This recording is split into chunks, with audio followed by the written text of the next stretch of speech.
हाय, श्री स्वामी समर्थ. आजच्या व्हिडिओमध्ये तुमचं स्वागत आहे. शुभ दुपार सर्वांना. दुपारचे वाजले असतील 1:30-1:45 झाला असेल. काल व्हिडिओ आला नाही कारण काल थोडी तब्येत बरोबर नव्हती. बरोबर म्हणजे 2-3 महिन्यापूर्वीच मला त्रास व्हायला आलेला.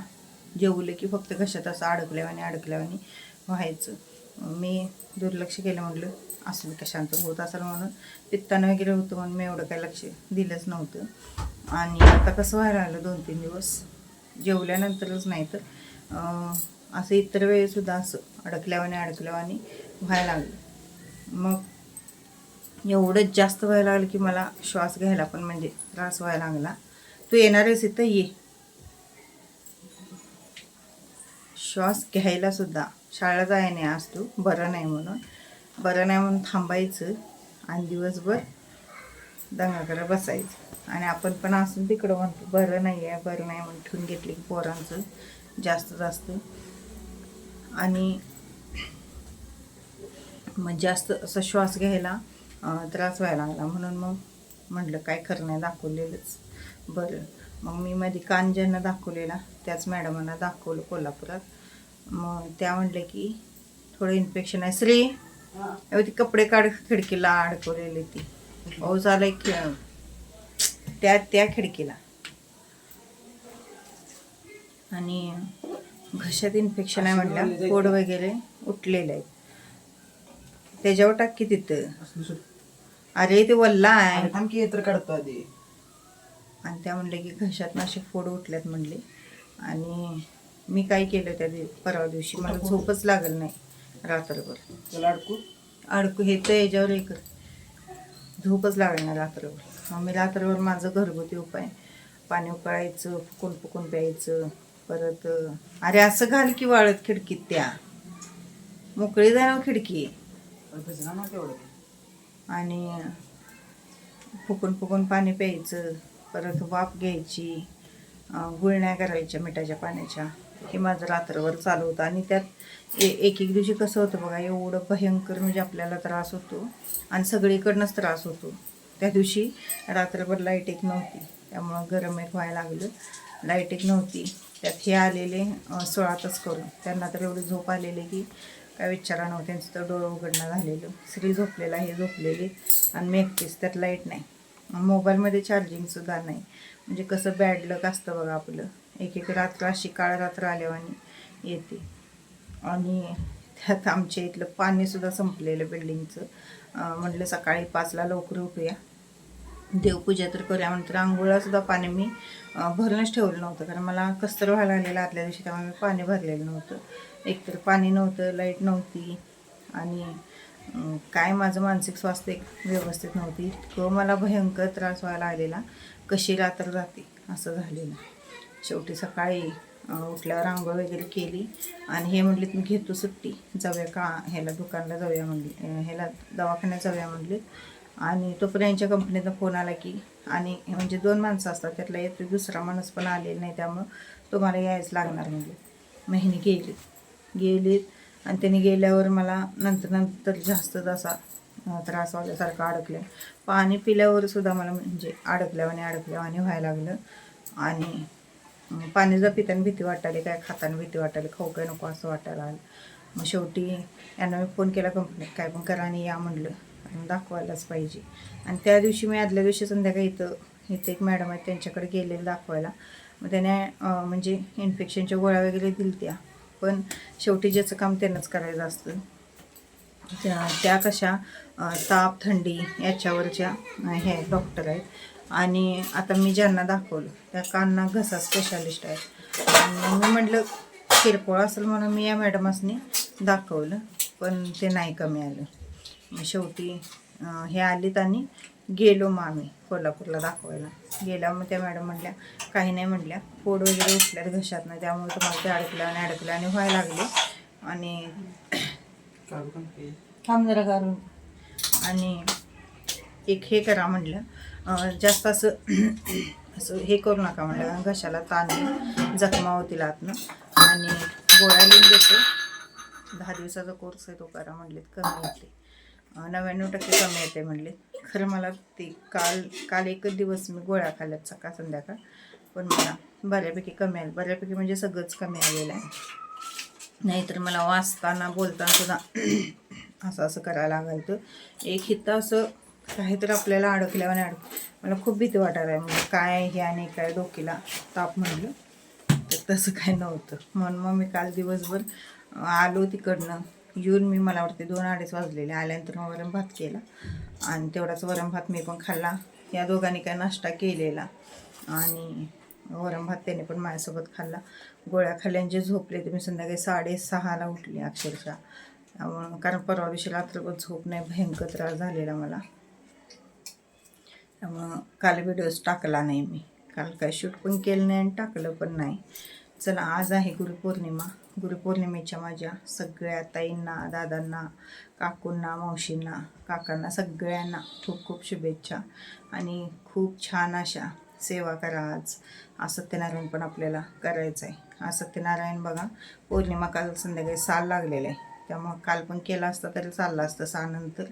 आणि आज पण 8 वाजेपर्यंत आहे, त्यामुळं आज केला तरी चालतो. आजच केलेलं चांगला, कारण की आज म्हणजे गुरुपौर्णिमा पण आहे आणि संध्याकाळी 8 वाजेपर्यंत आहे. त्यामुळं आपल्याला वेळ पण आहे आणि सगळ्या सेवा एकदम होतात. पण ज्यांना जास्त सेवा करायची आहे त्यांनी काल केला असता तरी चाललं असतं. कुंकुमार्चन वगैरे मी सकाळीच केलेलं आहे.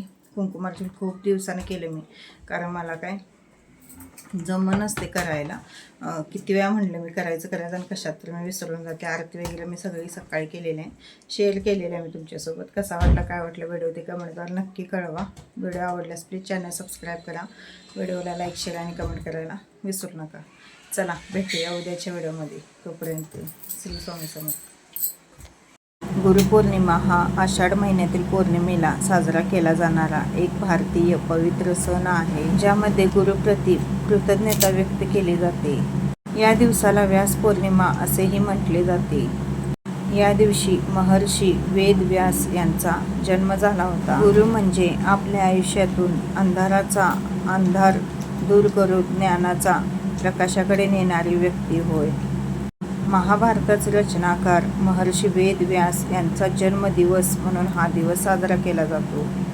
योगाच्या परंपरेत भगवान शंकरांनी सप्तर्षींना पहिले ज्ञान दिले आणि ते जगाचे पहिले गुरु बनले. गौतम बुद्धांनी सारनाथ येथे याच दिवशी पहिले उपदेश दिले. त्यामुळे बौद्ध आणि जैन धर्मातही या दिवसाला खूप महत्त्व आहे. गुरु म्हणजे ज्ञानाचा उगम आणि अखंड वाहणारा झरा. गुरु म्हणजे निष्ठा आणि कर्तव्य. गुरु म्हणजे निस्सीम श्रद्धा आणि भक्ती. गुरु म्हणजे विश्वास आणि वात्सल्य. गुरु म्हणजे आदर्श आणि प्रमाणतेचे मूर्तिमंत प्रतीक. गुरुर्ब्रह्मा गुरुर्विष्णू गुरुर्देव महेश्वरा. गुरु साक्षात परब्रह्म तस्मै श्री गुरुवे नमः. तर शुभ सकाळ सगळ्या ताईंना, मैत्रिणींना. आणि आजच्या व्हिडिओमध्ये तुमच्या सगळ्यांचे खूप खूप स्वागत आहे. चला, माझी सकाळ झालेली आणि मी आंघोळ वगैरे आवरली, देवपूजा केली. देवपूजा म्हणजे आज सगळ्या देवांना अभिषेक घातला, कारण की पौर्णिमा अमावस्या मी अभिषेक घालतच असते. तसे सडा रांगोळी पण माझी झालेली आहे. त्यानंतर जो आपला दरवाजा होता मेन डोअर, तो सुद्धा स्वच्छ पुसून घेतला. त्याच्यावर सुद्धा शुभ लाभ आणि हळदी कुंकवाने स्वस्तिक वगैरे काढलेला आहे. सडा रांगोळी करायच्या आधीच माझी आज देवपूजा झालेली होती, पण म्हटलं सडा रांगोळी केल्यानंतर मग कापूर वगैरे लावूया. आणि आता कापूर वगैरे लावणार आणि आरती वगैरे करणार आहे, कारण सकाळ सकाळी झाली तरच आरती होते, नाहीत नंतर मग राहून जाते. खरं म्हणजे आज सारामृतचा एक पाठ करायचा आहे. आता बघूया कसं कसं काय होते. शेवटी महाराजांची इच्छा. श्रीमन महागणाधिपतये नमः. श्री कुलदेवताभ्यो नमः. श्री गुरुभ्यो नमः. जागृत होई आत्मय रामा, अनामा सचित सुख घनधामा. गुरु साक्षात परब्रह्म, अखिल व्यापुनी उरलासी. ओंकारे तुझ सत ओळखते, दीप्तिरूपससी गायत्री. अनंत नारायण यदुपती, जन उद्धरती या नामे. जागृत होई आत्मय रामा, अनामा सचित सुख घनधामा. गुरु साक्षात परब्रह्म, अखिल व्यापुनी उरलासे, जगत अनादी खेळ सुरू झाला.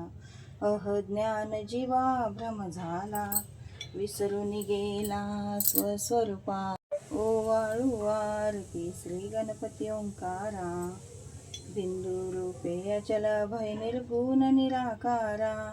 योग माया अर्ध मात्रा विचरी भव पसारा. ओवाळू आरती श्री गणपती ओंकारा, पीतवर्ण आकार मात्रा ब्रह्म सुजकरा. उकार जे मृतवर्ण रक्षसी अखिल चराचरा. ओवाळू आरती श्री गणपती ओंकारा, लीन करसी रक्तवर्ण तू सकल जगमकारा. अनन्य शरणागती या दासात उपदी देठारा. ओवाळू आरती श्री गणपती ओंकारा. जय जय सद्गुरु स्वामी समर्था, आरती करू गुरुवर्या रे. अगाध महिमा तव चरणांचा, वर्णायामती देया रे. अक्कल कोटी वास करुनिया, दाविली अघटित चर्या रे. लीला पाशे बद्ध करुनिया, तोडिले भव भया रे. जय जय सद्गुरु स्वामी समर्था, आरती करू गुरुवर्या रे. अगाध महिमा तव चरणांचा, वर्णायामती देया रे. यवने पुशिले स्वामी कहा है, अक्कल कोटी पहारे. समाधी सुखते भोगुनी बोले, धन्य स्वामी वर्या रे. यवधूता सिद्ध मुकुटमणी ब्रह्मज्ञानी, सुरनर ब्रह्महरता. जनसुयात्मज श्री दत्तात्रय, आरती अवधूता. मदन मनोहर ध्यान दिगंबर, शमवी मम चित्ता. चरणी पादुका कटी मेखला, जटा मुकुट माथा. जनसुयात्मज श्री दत्तात्रय, आरती अवधूता. पुराण पुरुषोत्तम त्वाधरिले, अगणित अवतारा. श्रीपाद श्री वल्लभ नृसिंह सरस्वती दातारा. जनसुयात्मज श्री दत्तात्रय, आरती अवधूता. पुराण पुरुषोत्तम त्वाधरिले, अगणित अवतारा. श्रीपाद श्री वल्लभ नृसिंह सरस्वती दातारा. जनसुयात्मज श्री दत्तात्रय, आरती अवधूता. आरती अवधूता. ओम श्री सद्गुरु अक्कलकोट निवासी राजाधिराज योगीराज श्री स्वामी समर्थ महाराज की जय. अनंत कोटी ब्रह्मांड नायक भक्तवत्सल भक्ताभिमानी श्रीपाद श्रीवल्लभ विजय दत्त गुरुदेव दत्त समर्थ. अवधूत चिंतन श्री गुरुदेव दत्त. ओम श्री गायत्री माता की जय. ओम श्री गुरु महाराज की जय. गुरु ब्रह्मा गुरुर्विष्णू गुरुर्देव महेश्वरा. गुरु साक्षात परब्रह्म तस्मै श्री गुरवे नमः. श्री स्वामी समर्थ महाराज की जय. श्री गुरुदेव दत्त. गंगा गोदावरी माता की जय. गायत्री माता की जय. सद्गुरु परम पूज्य मोरे दादान की जय. परम पूज्य गुरुमौली की जय. भारत माता की जय. उदयोगस्तु श्री महाकाली महालक्ष्मी महासरस्वती राजराजेश्वरी आई साहेब. बोल अंबा माता की जय. बोल अंबा माता की जय. बोल अंबा माता की जय. श्री दुर्गा माता की जय. श्री स्वामी समर्थ महाराज की जय.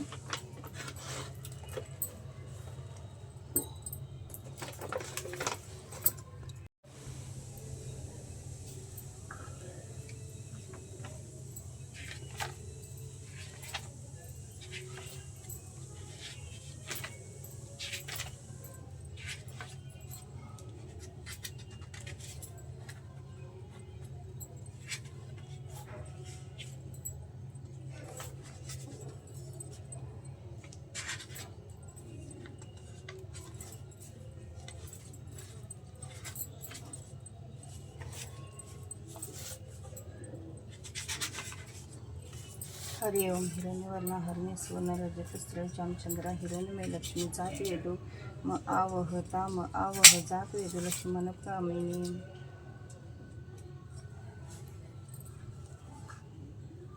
हरि ओम हिरण्यवर्णा हरणे सुवर्णरजतस्त्र चामचंद्रा हिरण्यमय लक्ष्मी जात वेदो म आवह नमो नमः ताम आवह जात वेदो लक्ष्मण पगामिनी. मेसा हिरण्या विद्या कामच्या पुरुषान्यहम नमो नमः. अशुकुरारथमध्ये असते नाद प्रभदे मिसळे हा देवी मोफावे श्रीमा देवी जोशताम नमो नमः. का स्वस्मिता हिरण्य प्राकार आद्रा ज्वलंती तप्तातुर तर्पयंती पद्मसिता पदवर्णतामी होपावे श्रीयम नमो नमः.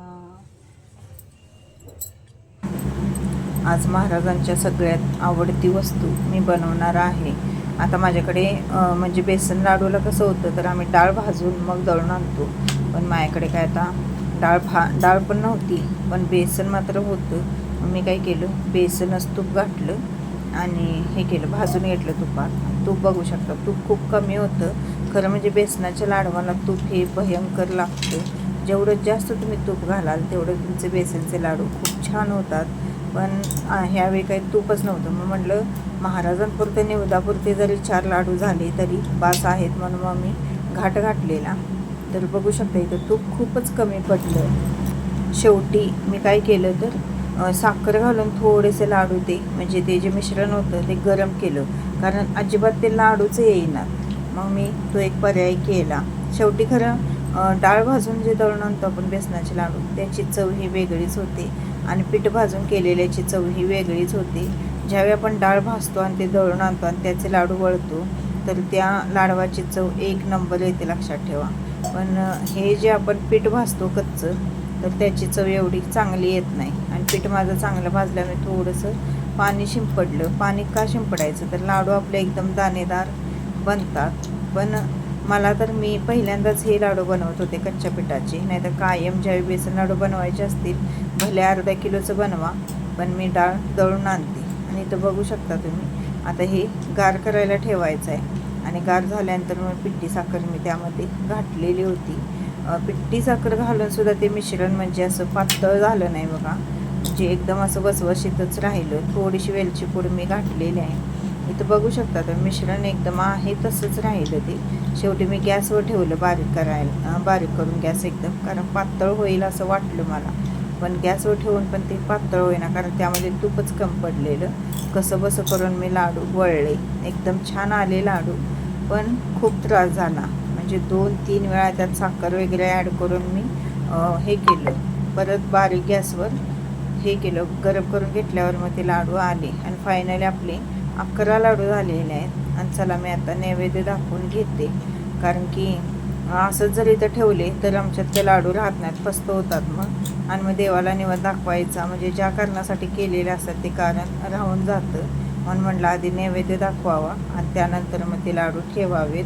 आणि त्यानंतर मग स्वच्छ घर लोटून काढलं. सगळी फरशी आज हळद मीठ घालून स्वच्छ पुसून काढली, कारण की असं काहीतरी पौर्णिमा वगैरे असली की पुसलं की छान वाटतं. आणि पाऊस खूप पडत आहे आमच्या इथं, भयंकर पाऊस पडायला, भयंकर खूप मोठा पाऊस.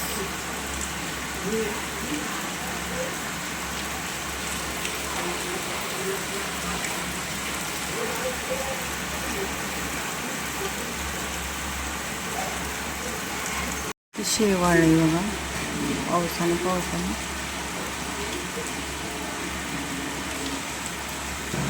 श्रीला बसवलेला आहे मी अभ्यासला, तो अभ्यास करत आहे. चला भेटूया उद्याच्या व्हिडिओमध्ये. श्री स्वामी समर्थ.